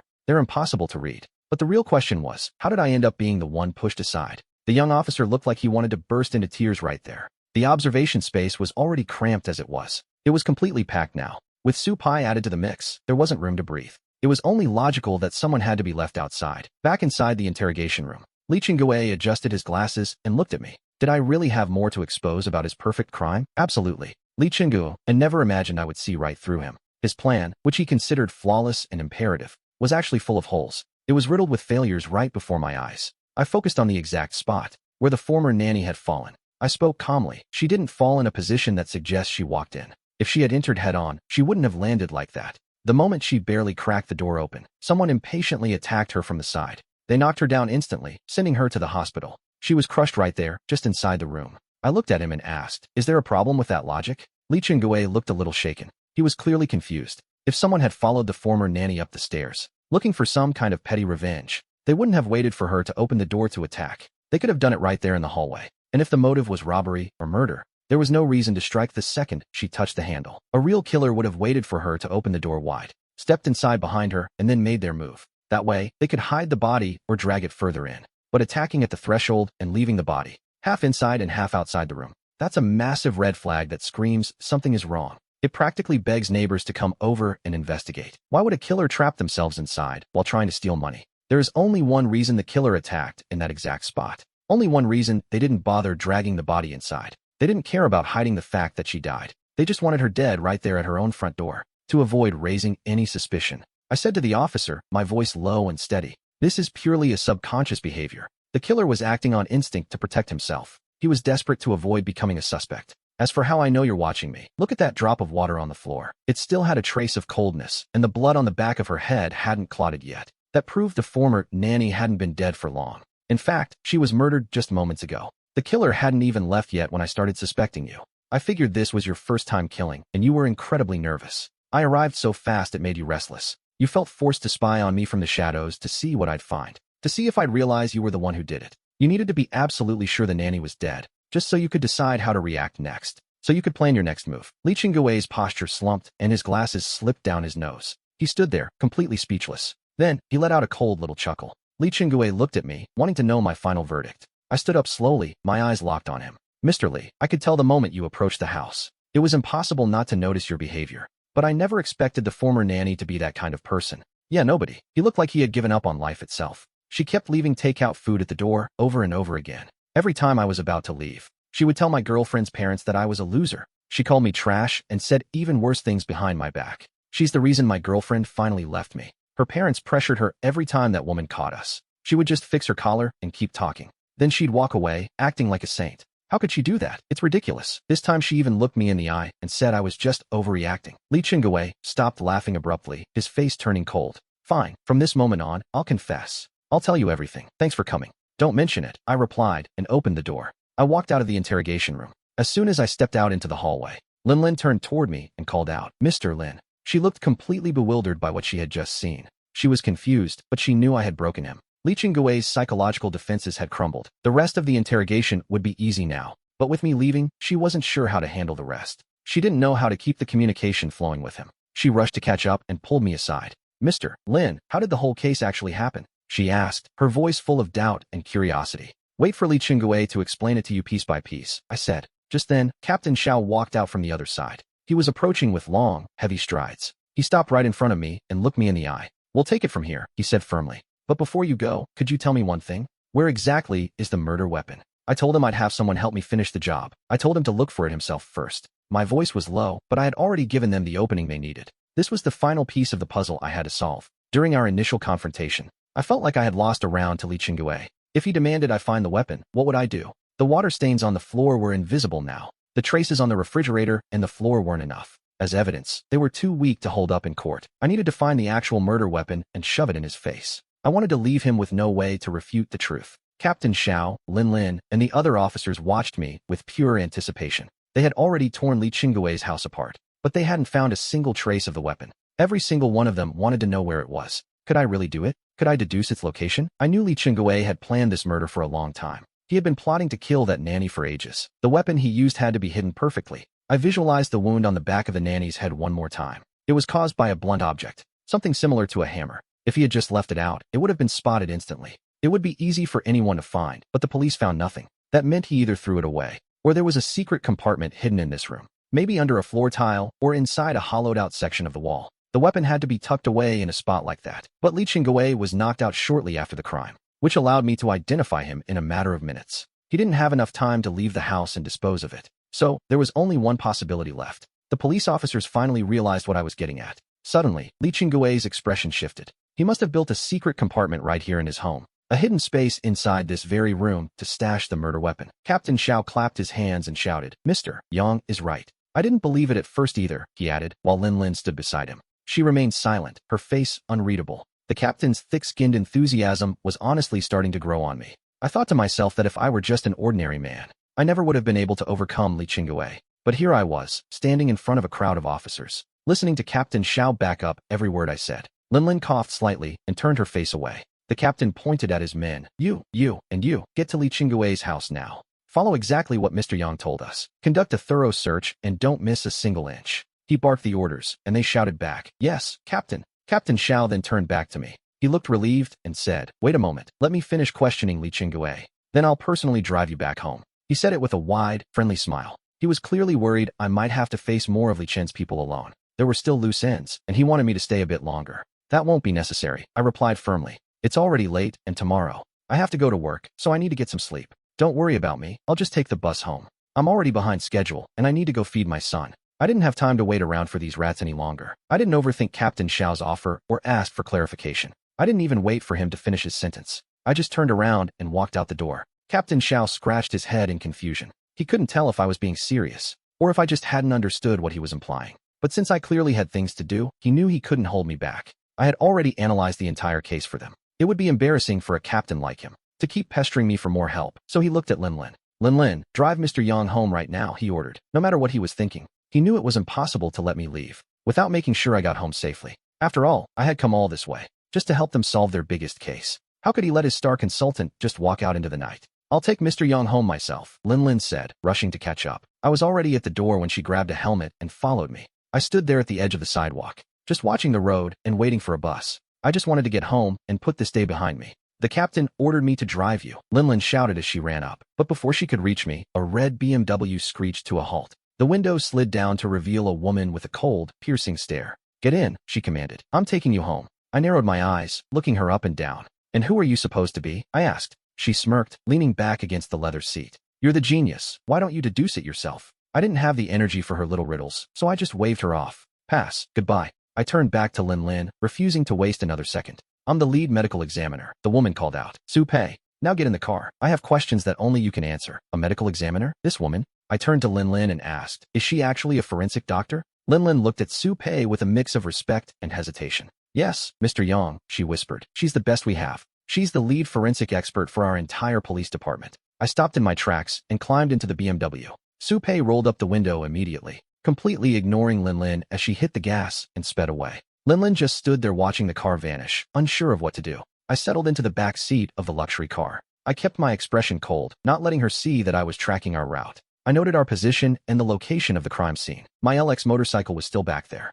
I'd have to go back for it eventually. "Aren't you going to ask me anything?" Su Pei asked. "I know you have questions. Or have you already deduced what I'm going to ask?" She locked eyes with me through the rearview mirror. I leaned back comfortably against the leather seat. "I'm not a god," I said. "I don't know what's on your mind." I wasn't going to play her game. Besides, you're the one who wants something from me. When you think the timing is right, just ask. After all, I'm stuck in your car until we reach my house. She'll ask when she's ready. I don't need to say anything else. That's the real reason I got into her car. When someone like her is hunting for answers, you can't hide. It's better to just face it head on. Su-pei blinked and said, I just had you investigated. You didn't even finish high school. In this era, a high school dropout is basically illiterate. And yet, you take tiny details around a corpse as clues and reconstruct the entire crime from scratch. Finding the killer and the weapon, it's incredible. It's more than surprising. It's impossible. Even veteran officers can't do what you do so easily. So tell me how. She let out a small, inquisitive laugh. My expression didn't change just because she dug into my past. Ever since Xiao Sun tracked me down, I knew I was going to be under a microscope. I knew I'd be investigated eventually. If Su-pei hadn't done her homework on me, she wouldn't be the lead expert. This was inevitable. That's just the cost of doing business with the police. So that was it. That was the big question Forensic Sue wanted to ask. Dropping out of school doesn't make me illiterate, and it doesn't mean I'm ignorant. You might be a forensic expert with years of study, but you don't understand the point of education. Studying is meant to help you see the world clearly and distinguish right from wrong. It isn't meant to give you a sense of superiority, or to fuel baseless judgments against other people. Prejudice like that only leads to misunderstanding. I spoke calmly, but my words hit her right where it hurt. Su-pei looked shaken as I continued my point. If you only see me as a high school dropout, you'll never understand. But if you see me as someone who loves reading and lives for deduction, then it becomes very easy to understand how I work. How I can take a few small details and reconstruct a crime scene, and how I can find the killer's motive so quickly. Su-pei bit her lip, her confidence wavering. She realized that once she looked at things from my perspective, everything I did actually made perfect sense. Why was I able to deduce it all? I understand deduction because I've read those kinds of books. I just know how to apply them flexibly. For a moment, the car fell into a heavy silence. A few minutes later, the vehicle came to a halt. I opened the door, put on my helmet, and started the bike ride home. Su-pei sat in the car, replaying the day's events in her head. She remembered what her father always told her. Studying is good, but it isn't a license to be arrogant. It isn't an excuse to look down on others. Su-pei, you need to let go of that ego, that haughtiness you brought back from studying abroad. Otherwise, you'll find it impossible to move forward. She looked up and watched me from the window. I looked small in the distance as I rode away. She sat there distracted for a long time until I vanished from sight. Just as she was about to drive off, a realization hit her. Those first few sentences I said to her. I was calling her arrogant and telling her she didn't understand how the world worked. I was telling her she couldn't tell right from wrong. I was scolding her. She grit her teeth in frustration. By the time I finally made it back home, I quickly pulled out the money I had earned. It was time to buy some food to feed my little pet, my loyal companion, Brother Rat. I looked at him and whispered, sorry I'm late. I sat down and pulled out my phone. I realized my screen was flooded with notifications. They were all messages from Jian Man. Brother Yang, are you finished yet? Yang, hi, did you make it home safely? I'm so worried about you. Where are you? I'm coming to find you. I quickly typed out a reply to her. I just finished work and I'm already back home. I'm doing just fine. The very next second, Jian Man responded. She had been waiting by her phone all day for this. Hi, I'm so relieved, she wrote, and then she sent a few files. They were photos of her wearing her pajamas. She was on her bed, looking pitiful while wiping away tears. Suddenly, I felt a surge of heat in my nose and a drop of red liquid fell. My body was clearly too weak, so I pulled out an ancient book of medicinal meals, the Book of the Perfect Tonic. Too weak? Who exactly is weak? In what way am I weak? I looked down at my thin arms and my eyes started to twitch. I wiped my nose and saw a smear of blood right on the back of my hand. Why is my nose bleeding? Am I actually that weak? I grabbed a towel, cleaned myself up, and checked Jian Man's messages. Hi, I'm just glad you're home. It's late, so I'm going to sleep. See you tomorrow. I'll be thinking of you tonight. Good night, she wrote, acting shy. I typed back a simple, good night. Then I sat down to rest. I stayed there next to Brother Rat and started flipping through the records in that old book. The Book of the Perfect Tonic clearly detailed how to prepare the remedy. It was perfect. It listed every single medicinal ingredient I would need, the specific kitchen utensils required, and everything else. I whispered a quiet, thank you. At the very end, there was a single sentence. This tonic was developed jointly by the Imperial Kitchen and the Imperial physicians of that era, created specifically for the Emperor's personal use. The effects were supposed to be incredible, but the medicinal ingredients listed were incredibly expensive. I guess that's no surprise. It was meant for royalty, after all. I thought about Xiao Sun and my current situation. Even if I have to work like a slave, I'll go buy a portion tomorrow. I'm going to trade this weakness for strength. I'm going to recover. I made up my mind. I can't be weak, and I won't be weak. I have to stand firm and get my body back where it needs to be. I need to return to normal. I want to be a normal person and change my life. And that change starts right here, with my own body. I tidied up the room, showered, and went to bed to practice my training. The next day, I delivered packages as usual and headed home at noon. I went to the pharmacy and spent over 20,000 on the ingredients. I bought every medicinal ingredient required for my health. I followed the regimen, then hit the market to grab some fresh vegetables. Once I finished shopping, I started preparing the ingredients. I had everything I needed, so I rushed home and grabbed a glass of water. I took the Baji Quan medicinal liquid I'd prepared, drank half, and saved the rest. I used the other half for my bath, following the manual's instructions exactly. Then, I placed the Sivan de Butane tonic soup into the pot. I left it there to simmer slowly over a low flame. I submerged myself in the medicinal bath and drifted off for a moment. When I woke up, the medicinal liquid in the tub was gone. My body had absorbed every drop, so I stood up and dried off. Next, I checked on the Sivan de Butane medicinal soup. I poured it into a bottle and headed out for the afternoon. While taking a break from deliveries, I felt thirsty and drank the tonic. After finishing the Da Butang, I didn't feel any immediate pain. In fact, I didn't feel any significant change at all. I went back to delivering packages, but the more I moved, the more I felt a strange, pleasant heat spreading through my body. The heat eventually pooled in my mouth and throat, becoming almost unbearable. It was intense, like several small flames were flickering inside me. The fire was burning deep inside me, threatening to dry me out completely. My senses were haywire, making me hyper-aware of everyone around me. My eyes wouldn't stop darting around, and every time I spotted a woman passing by, I felt like a hungry wolf ready to pounce, my blood boiling from the soup. That Debutane tonic was way too strong. I'd been careless. I had to think of something fast. I ducked into a shop and bought a bottle of mineral water. I downed the entire bottle in a single, desperate gulp. I focused on suppressing that wicked fire, raging in my body, and for a moment, I felt a wave of relief. The power of this medicinal regimen is terrifyingly effective. I got back to work, but the heat hadn't truly left me. It didn't take long for the flames inside to flare up again. Because of that, I had no choice but to keep buying water and drinking it constantly. I was chugging a bottle every few minutes just to keep the fire down. As 5 o'clock approached, my phone suddenly started ringing. Little brother Yang, come to my house quickly. There are bad people at my door. I checked the screen. It was a message from Xia Banzan. She was panicking, claiming someone was trying to break in. I figured it was just like yesterday, so I told her I was on my way. I sent the reply and hopped onto my electric scooter immediately. I raced toward her place at full speed, arriving in just 3 minutes. I pulled up to the base of the building. Banzan was still messaging me, but I didn't have time to talk. I didn't even have time to stop for more water. Without that water to cool me down, the fire inside me surged. It burned with a raw intensity, making me feel dangerously powerful. I bypassed the elevator and sprinted up the stairs, my breath coming in heavy rasps. I felt like a predator on the hunt, ready to strike. It was a terrifying sensation. As I reached the landing, I spotted 3 figures standing by her door. Miss Lin, please open the door, one of them called out. Miss Lin, we're from Don Fen Media. We just want to sign a contract with you. Come on, Miss Lin. We're being completely sincere here. If you sign with us, we can guarantee your success. As they spoke, a low, beast-like growl echoed from right behind them. Bothering Banzan again, are we? They turned around slowly and saw a figure standing there. I stood before them in my helmet, my eyes dark and bloodshot. My gaze locked onto them like a predator. The Bajiquan, the 8 extremities fist, the most ferocious style ever recorded in the Platinum Bone manuals.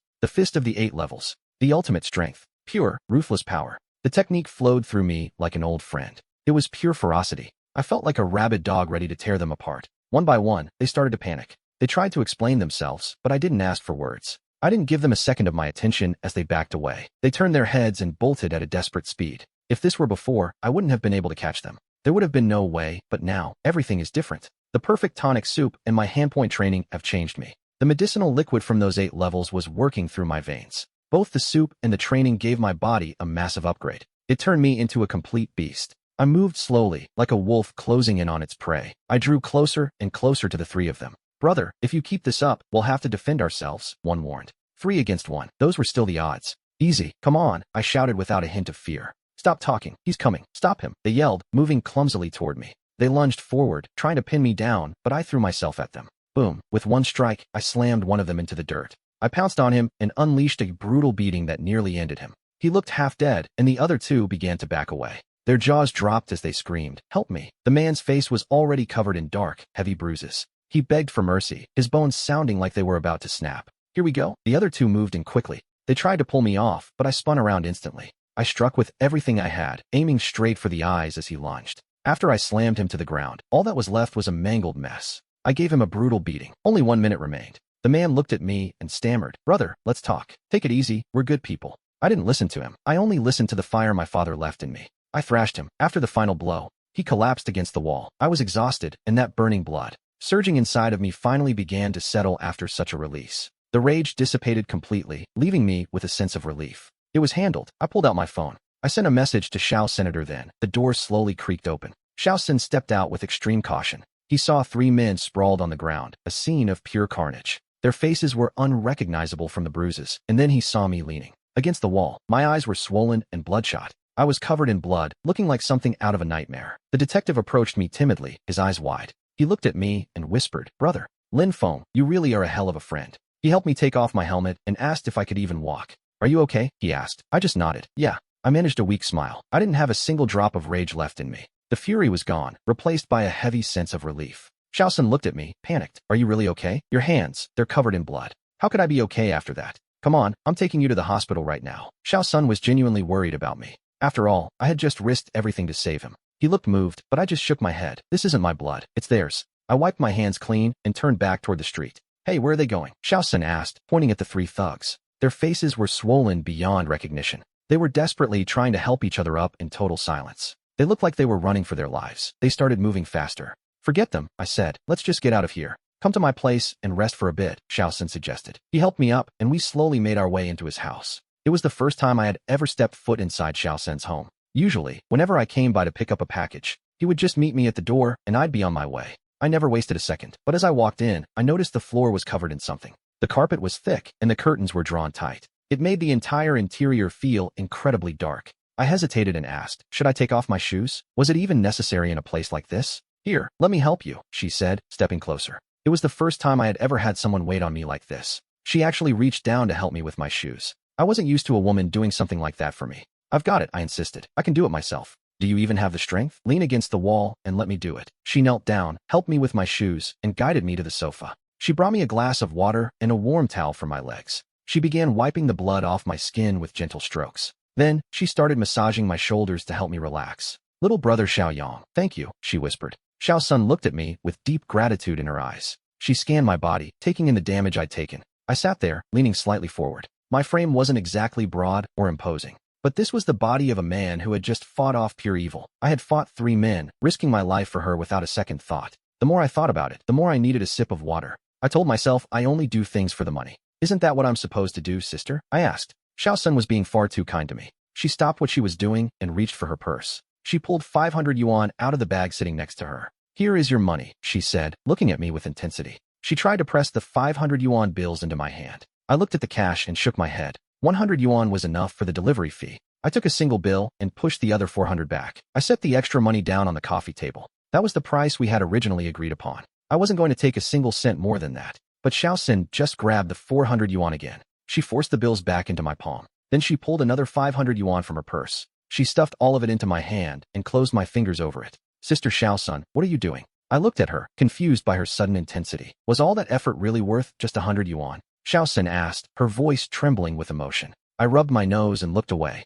I didn't want to push myself that hard either. But that tonic I drank earlier was far too powerful. The energy was overwhelming. It felt like a current of fire was surging through my veins. I just needed a way to vent all that heat and pressure. If I told you I took some medicine that made me like this, would you believe me? Xiaosun just rolled her eyes at me, clearly speechless. She didn't buy it for a second. "I see. And what kind of medicine is so potent it makes people explode?" Taking on 3 men at once was incredible, even for a pro. If I were actually that strong, I'd be famous by now. She probably thought I was just too embarrassed to tell the truth. She stepped behind me again and started massaging my shoulders. "Don't push yourself so hard in the future," she whispered. "Next time, just scare them off and leave it at that. Or better yet, just call the police." I nodded, realizing she had a point. "Of course, if you only agreed to protect me because you need the cash, just tell me how much you're short." Xiaosun looked me in the eye, her tone softening. "Your big sister can just give it to you directly." I immediately pulled a face, feeling a bit awkward. If Xiaosun didn't believe the truth about the medicine, there was no convincing her. She couldn't wrap her head around the idea of a tonic giving me this much power. To her, ignoring my explanations and diving headfirst into a fight was just reckless.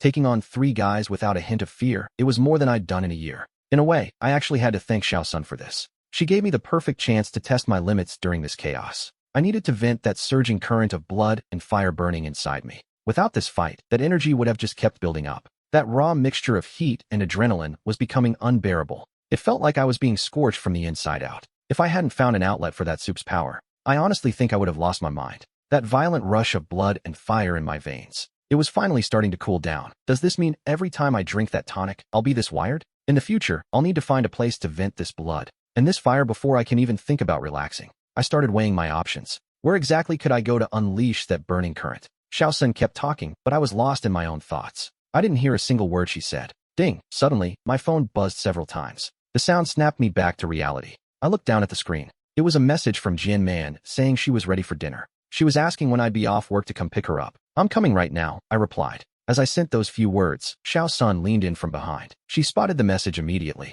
Her eyes were fixed on my phone. A girlfriend? She asked. I quickly tucked the phone away. No, just a new friend I met. Sister Xiao Sun, I said, turning to her. I've got my strength back. Can you handle the rest? Stopping already? She asked as she stood up. I moved my body around a bit and realized that, besides feeling a little weak and having some muscle aches, there was nothing seriously wrong. Sister Xiao Sun, it's late. I have to go. I was finally clocking out for the day. Remember to contact me if you need anything. I prepared to leave, taking only what I needed for the work I'd done. I left the remaining 900,000 yuan stacked neatly on the table and walked out, hearing the door click shut behind me. Xiao Sun watched me walk away. She pursed her lips and thought, what a big, naive fool. Then, she suddenly remembered something. She had forgotten to give me that item. I guess that will have to wait until next time. I returned to the courier company, handed over my shift, and hopped on my own electric bike, heading straight toward where Jian Man lived. At that moment, Jian Man was waiting. She was at the place she rented with her friend, Ku Yuan Yuan. Jian Man had changed into a long, floral print dress and was carefully putting in her colored contact lenses. She slipped into a pair of blue sandals. They had high heels, and she paired them with a white bag. How do I look, Yuan Yuan? Do I look beautiful? Jian Man asked with a smile as she spun around. Ku Yuan Yuan stretched out her long legs and leaned back. She rested against the sofa while eating fruit, watching Jian Man.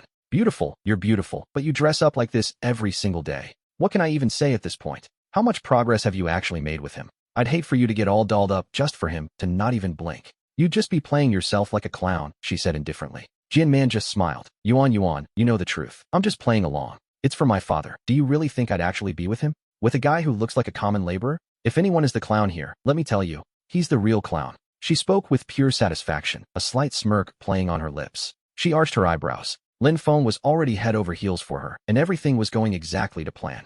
Jian Man smiled and tossed her long hair back. Of course, I've already got his head spinning. He's completely obsessed with me. Just wait and see. After today, he'll be crawling back to his mother's house. He's going to be my personal servant. If I tell him to go east, he'll go east. He wouldn't dare disobey me. If I want money, he'll hand it over. He won't even be himself anymore. It's incredible how much I've got him under my thumb. She looked at her friend with a sharp glint in her eyes. Jian Man let out a contemptuous laugh. Listen to me, Yuan Yuan. Who do you take me for? Just looking at him makes me sick. I barely had to move a muscle to get his attention. I showed a little skin, and he lost it. He couldn't even control where he was walking. He really is nothing more than a pathetic clown. And now, that clown is all mine. I knew exactly how to manipulate him. Yuan Yuan nodded, telling me to make him pay up quickly. I needed to squeeze the money out of him to open my shop before he went broke. On top of that, I had to walk him to school every day. I was forced to endure dinner and small talk with him every single night. Between that and my shifts at the bar, I was absolutely exhausted. Jian Man, are you actually showing me some sympathy? I asked. It felt like she was finally getting on my level.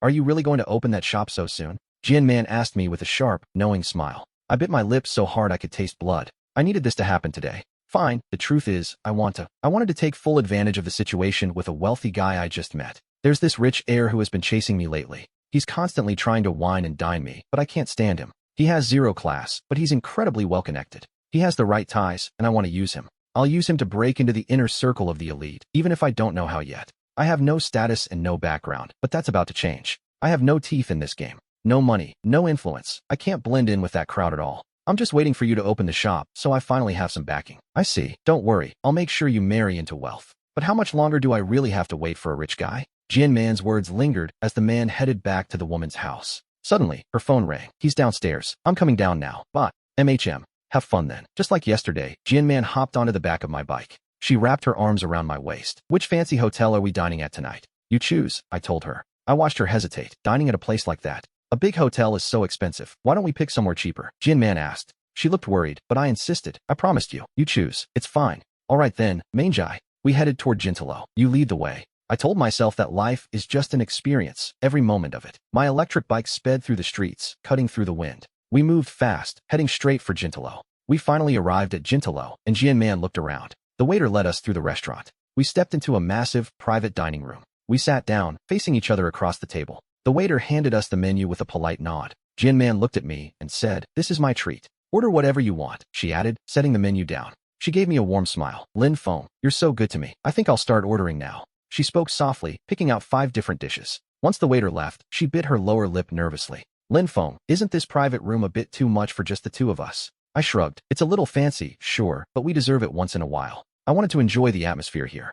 Besides, we were celebrating the start of a new chapter, a new life in a new villa. I was right. Jian Man had been a great friend through everything. She rested her chin in the palms of her hands. She looked at me with pure affection. Lin Feng, I left early yesterday, but you didn't get home until so late. I'm sure you were incredibly busy and exhausted. I nodded and said, that's right. Suddenly, Jian Man stood up quickly. She looked nervous and said, then let me massage your legs. I'll do your legs and shoulders so you can relax. But she didn't even wait for me to agree. She rushed over to my side of the table. I waved her off. There's no need. It's too much trouble. She shook her head. It's really nothing. The food isn't here yet, and I'm just sitting around anyway. Jian Man reached out and began massaging me. She started with my arms. Her body brushed against mine as her long legs swayed. I felt myself tense up under her touch. Jian Man noticed the shift in my mood immediately. She realized she needed to start spinning a story. She leaned down, making sure her eyes turned red so I could see them. I panicked. Jian Man, what's wrong? She bit her red lip and whispered, Brother Yang, I'm fine. She said she was fine, but tears began streaming down her face. I reached out and took her hand. I asked her, what's really going on? She threw herself onto my lap and sobbed. Brother Yang, last night, I couldn't stop thinking about you, and I was so worried. I just couldn't get you out of my head. I barely slept, and because of that, I messed up. I made some mistakes at work today and got chewed out. I frowned. The boss yelled at you because you made a mistake? Was it serious? What exactly did you do? Jian Man went silent, caught off guard by how direct I was. Inside, she was probably thinking, he actually cares about the mistake? Normally, a man should be worried about her getting scolded by her boss. He should be offering her a shoulder to cry on instead of analyzing the error. A girl in her position should be worried about her own job security, instead of asking about the mistake and rubbing salt in the wound. But Jian Man knew I wasn't just anyone. I was her first love. She knew it was normal for me to focus on the facts. She didn't let my blunt words rattle her for long. She looked up and said, it's nothing, really. Just a few typos in the documents I was preparing. In the grand scheme of things, they were completely insignificant. It was just a document. But because of that, the boss chewed me out. He did it right in front of everyone, and I felt so humiliated. I ran to the bathroom crying. I completely lost face at the company. Jian Man spoke with such sincerity, letting out a heavy sigh. Her eyes were brimming with tears, a truly pitiful sight. They were just typos, I said. They can be fixed, right? Why humiliate you in front of everyone? Where's your office? Tomorrow, I'm going to go down there and talk to your boss for you. I spoke with a firm voice, but Jian Man just squeezed my hand. Brother Yang, please, there's no way he'll listen to you. He's a spiteful man, and once you leave, he might even ramp up the harassment. He'll try to take advantage of me. Then, she broke down. The tears started flowing even faster now. I frowned and said, he wouldn't dare. Once I'm done with him, he won't touch you again. Brother Yang, thank you. I know you're only doing this because you care about me. But just forget it. Looking for him will only cause more trouble. There were problems, but we're just ordinary people. We can't mess with people like them, and you shouldn't get involved. Maybe you can't, but I certainly can. I just want to avoid it. I don't want to work there anymore and need a change. There are plenty of jobs out there that are much easier to handle. They shouldn't be hard to find, so I took a moment to think. That's true, so I'll help you look for something more relaxed. Jian Man leaned against me gently. Brother Yang, she whispered softly. I actually think you can suffer in just about any job. She seemed to be testing the waters with her next words. What if I strike out on my own? What if I become my own boss and start a business? Have you ever done business before? I asked, and she said no. But I really want to try. If I run into trouble, Brother Yang, will you help me? I looked at her and gave a small nod. Success is all about having the guts to try something new. If you hit a wall, I'll be there to help you through it.